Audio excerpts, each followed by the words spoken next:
when it's over, we have time to talk about strength now. Exactly. I blame Chad.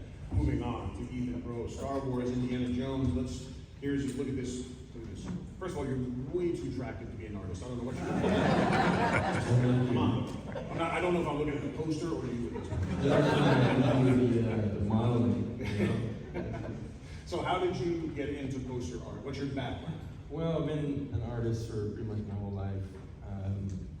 But I started doing paintings in a similar style of Drew Struzan. I mean, we all know who that is. But I got approached randomly just to do some alternate movie posters, and that's pretty much where it started. Did you have your portfolio online? Yeah, I was posting it, on Instagram, and I was doing Disney paintings, just of different rides and scenes from that. And someone in the alternate poster world just randomly saw that and said, "Hey, can you do movie posters?" And I've been doing that for the past 3 years, and it's becoming more and more of a standard story. I mean, for young artists, put your stuff out there because you never know who's going to see it. Because Kyle's going to have a similar story about the same kind of thing. So same if you're an old artist.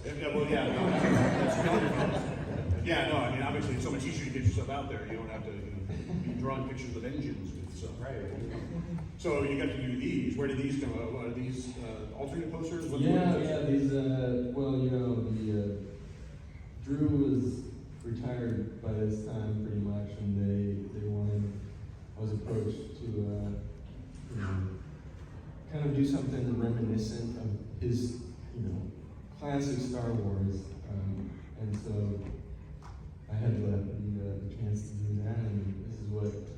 It was my first triptych. This thing took probably 3 months to do, and it was absolutely crazy. And I work hand painted, so these were 30 by 40. I had 3 of these in my studio, and as I was doing each one, I put them next to it, so they all worked together. It was a lot of fun. Talking about the process, did you have to do a ton of sketches, bounce them off them? Were they, how much do you have to go back and forth with like Lucasfilm or whoever? Well, luckily, Drew kind of set a standard for what the look is of a movie poster, so it was pretty much doing just a few, 3 to 5 rough comps of, different positioning of the heads and stuff like that, and the colors of trying to get that feel of each film, and it was fairly easy, it just kind of came naturally. These movies have a look that you want to try and capture. Well, that leads to the next slide because you were obviously influenced by the 80s movies. Because I mean, look at this amazing stuff. I was like, did you do the original poster? Were you 2 at the time? Negative 15. Negative 15. Because I mean, look at these Indiana Jones posters. I mean, that's definitely straight out of the Struzan thing, but looking just, it's amazing. Well, yeah, these are classic films, and people love seeing different versions of the posters. Something different. They want maybe a classic vibe, and with these ones, I wanted to do something that no one has pretty much done, and it's rarely seen where it's like a full body of Indy. And so I actually posed for all my Indy posters. I have a few coming up that you guys will see eventually, but I have a full costume, and I'm up there, whipping. It's a business write-off. How cool is It that? is. It's great.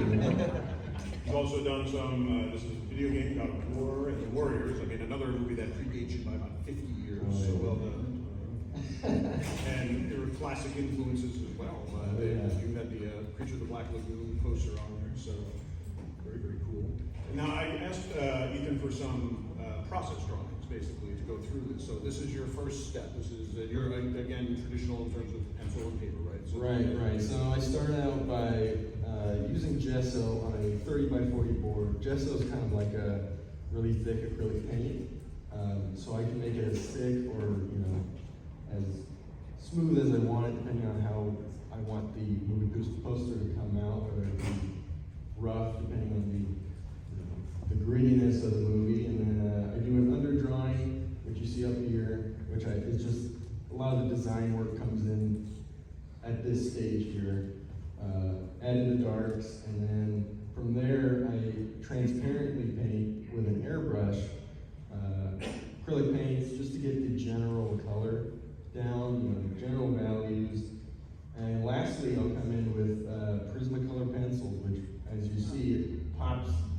it sharpens, it pretty much brings the whole poster together.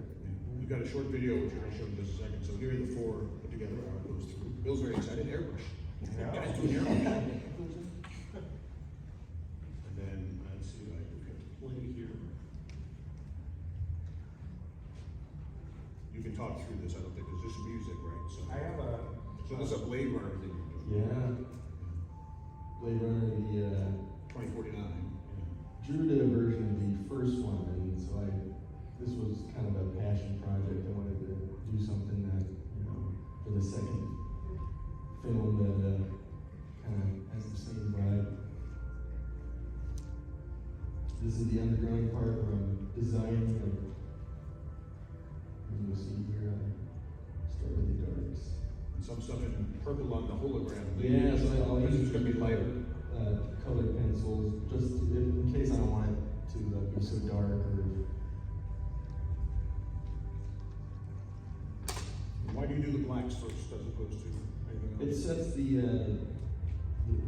me, when I'm doing Prism colors, it kind of sets the value, the scale, so we want the darkest darks in certain areas, and unfortunately with the pencil I can't get, 100% black, so that's what I'll usually do with I'll come in later too with a black Prismacolor. I have a student who asked me to teach her how to use an airbrush. And every other teacher at my school turned her down and said, just do digital. And I was the only person who said, yeah, I'll teach you how to use an airbrush. I was so excited. This excites me. It's tricky, but. Yeah, this is when you're going in at the end with the Prismacolor for highlights. Right, yeah, the airbrush is an underrated tool, I think, and I'm not too technical, so it's kind of, choppy, but it gets the job done. And that's the finished product right there.